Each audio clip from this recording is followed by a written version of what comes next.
देखो तो जरा, मम्मी ये क्या कर रही है। एकदम मैनर्स नहीं है। होटल के कमरे को कैसा सड़ा कर रख दिया है।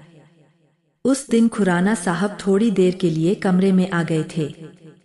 बस माता जी जोश में आ गई। इशारा भी नहीं समझने को तैयार होती है। अपनी रस्सियों से बंधी पुतलियां उन्हीं के आगे एक के बाद एक खोलती जा रही थी और जबरदस्ती खिलाई जा रही थीं। अब उन्हें कौन समझाए, हर जगह उनके घरेलू लड्डू पसंद नहीं किए जा सकते। पर नहीं, उन्हें तो अपनी मनमानी करनी ही है।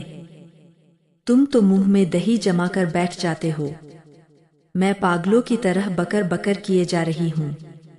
तुम ही बताओ, उस दिन तुम्हें शर्म नहीं आ रही थी जब वो हाथ से ही अचार निकाल कर मठरियों पर फैला फैला कर डॉक्टर धीर को दे रही थी। तो क्या हुआ? वो तो बड़े चाव से मांग मांग कर खा रहे थे। तो क्या बुराई करते हुए खाते? उनके चेहरे की खींच तुम्हें शायद दिखाई ही नहीं दी। उनको हमें अपने साथ लाना ही नहीं चाहिए था।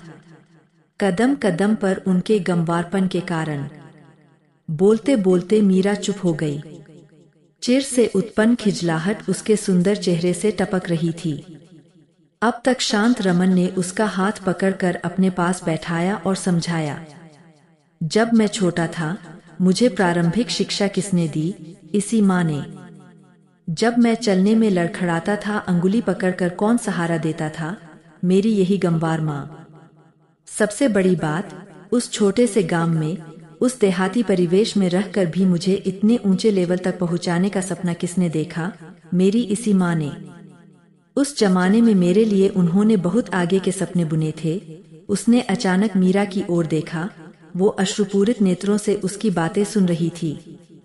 आश्वत होकर वो बोल पड़ा, अब दुनिया बहुत आगे चली गई है, पर हमारी माँ अपने उसी समय में घूम रही है और हमें तुम्हें गंवार लग रही है।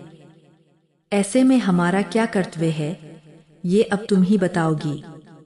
मीरा बहुत शर्मिंदा होकर बोली, तुम सच कह रहे हो। आज हमें उनका हाथ पकड़कर सहारा देना है। उन्हें नए तौर तरीके सिखाने हैं। तभी बाहर कुछ चहल पहल सुनाई पड़ी। क्या देखते हैं? बाहर कॉरिडोर में अम्मा कुछ विदेशी बालाओं से घिरी खिलखिला रही थीं।